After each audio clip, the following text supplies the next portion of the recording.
Welcome to YouTube, folks. Today we'll be replacing the low beam headlight light bulb on my Mercedes GL class. This is a 2013 GL450, but the same procedure applies to other X166 GL class from 2013 to 2019. Again, these are 8.7, so they also apply to other Mercedes-Benz because they all use the 8.7 light bulb.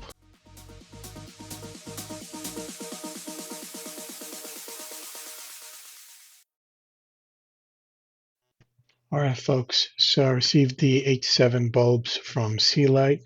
Again, this is a one-to-one, so it matches the halogen perfectly and it goes straight in. These are the H7 and the model is S3. Each one is 16,000 lumens for a total of 32,000 lumens, so it's nice and bright. Again, Sealight sent this to me for the installation and review. So I'll walk you through the installation process, which is very quick. Again, we'll be changing the low beam. And as mentioned, it's a one-to-one, so it'll match exactly what's in the bulb. You don't need any adapters. You don't need any exterior connectors or modules. It's pretty straightforward. It looks exactly like the halogen, except it's plastic, while the halogen has a metal base. That's the only difference. But it's very easy to install. You'll only need one trim tool, no screwdriver required, and we'll be accessing the light bulb area from underneath the wheel well. So here we'll be using the air suspension to raise the vehicle. Just press this button to raise the vehicle. It'll start blinking, and then you'll see vehicle raising in the instrument cluster. All right, now we'll be going underneath the wheel well to remove this access plate. And in order to remove it, all you need is one of these push pin removers, these panel pin removers. There's all different sizes. They basically work more or less the same. You basically pull out the outer pin, and once you pull out the outer pin, it'll loosen up the prongs that are on the inside, and then you'd be able to pull the whole thing out. And once you get this out, it's just pretty straightforward. Just don't lose it. But once you get it out, now the top panel, you just slide it back to remove it. So once the panel is removed, you can see the access door into the headlamp assembly.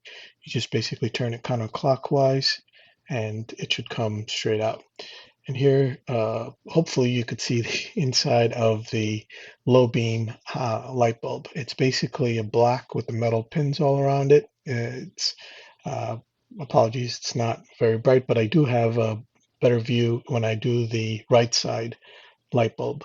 So basically turn this counterclockwise, and once you do that, the entire housing along with the existing bulb comes out. Now you may have a halogen bulb, but I had a previous LED bulb which was not all that great, and that's why I believe the Sealight with the 1600 lumens for each side will do a better job. And you just wiggle this out so it'll come straight out. What's great about these is that it's one-to-one. It's as thin as the halogen bulbs. All right, now we will put the new Sealight bulb into the socket. I don't believe the polarity matters because there was no indication and there was no mention that it is, positive, negative. So I think no matter which way you put it, it should work. And if it doesn't work, you could take out the bulb and put it back to solder. That's why we will test it to make sure that it works properly before we put it back into the socket, into the headlamp assembly. So we will first put the new bulb in as soon as I set my camera down. And basically when you do put the new bulb in, you want to push it down all the way to, and the metal pins go on either side, so it'll fit nicely. And you want to make sure that the contour, the round part matches or is aligned with the round part of the housing. So now we'll turn the light on and we will confirm that the light works. As you can see, it's turned on. Okay, now we will shut off the light and then we will proceed to put this inside the housing. And again, you basically want to be careful and try to get, if you're, I guess we're on the left side, so perhaps use your right hand to put it back in. And you can feel your way in to the hole, which is all the way on top, and turn it clockwise once it's in there. So basically, you want to align these metal pins that are these metal tabs, if you will, that are sticking out, that go behind or actually in front of two metal slots, and then you turn it to the right. apologies, but there's really no way I can explain it or get closer into the housing. I don't have a camera that goes into the housing, but it's basically you get it into the hole and then you turn it clockwise to get it into the socket. And then you could wiggle it and try to pull it out to see if it comes out, and you realize it won't come out. Again, this is just to show that the tabs will fall into the slot that is part. Right now we'll put the cover back on, and you want to make sure that once you put this in that you turn it clockwise and you hear it click. If you don't hear it click, that means that it's not secure. So you want to turn it all the way to the right to make sure you hear it click. And this panel, you just make sure you align the tabs inside the holes, and then you put it a little bit up, and then you push it, then you pull it down. So this way it locks into place and it doesn't move. And then that'll give you the alignment of the hole, and so you can put the push pin back in. What I'm doing right now is I'm just pulling out the push pin a little bit so that the prongs can close nicely as it goes in, and then you push the push pin in, and this should make it very secure. All right, now I just want to show you before and after. Even though these look very bright, the after with the new lights is definitely brighter. It's also wider. I can feel more light. I'll be able to see more light coming from the side compared to what was there before. I'm just showing the installation on the right side bulb right now, just part of it, because I want to show you the inside part of where you take the bulb out and put the bulb in. Again, the procedure is the same. You remove the push pin, you pull up the tab so that it comes out, and then you turn this counterclockwise to loosen it. Again, when you put it back in, you want to turn it to the right and hear it click, but you want to turn this counterclockwise to loosen it, and you can see the bulb housing. I'm going to go get a light now. So hopefully this shows you a better visibility in terms of where it's kept. And it's literally this black piece right here with the metal um, panel of metal trim around it.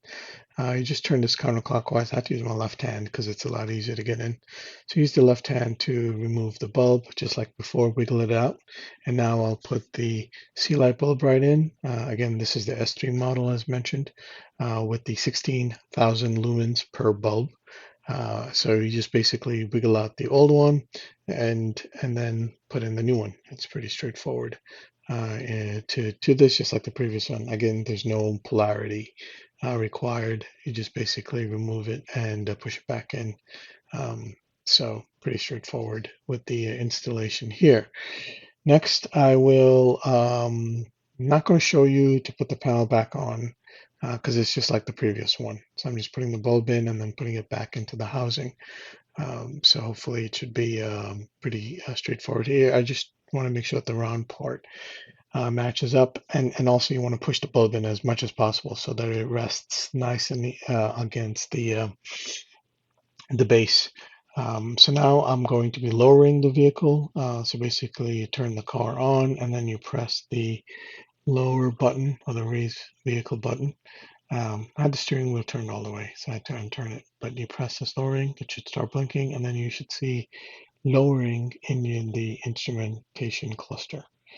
So that's about it. Now we've brought down the car, we've changed both light bulbs, very easy, only need one tool to do this. Thanks for watching.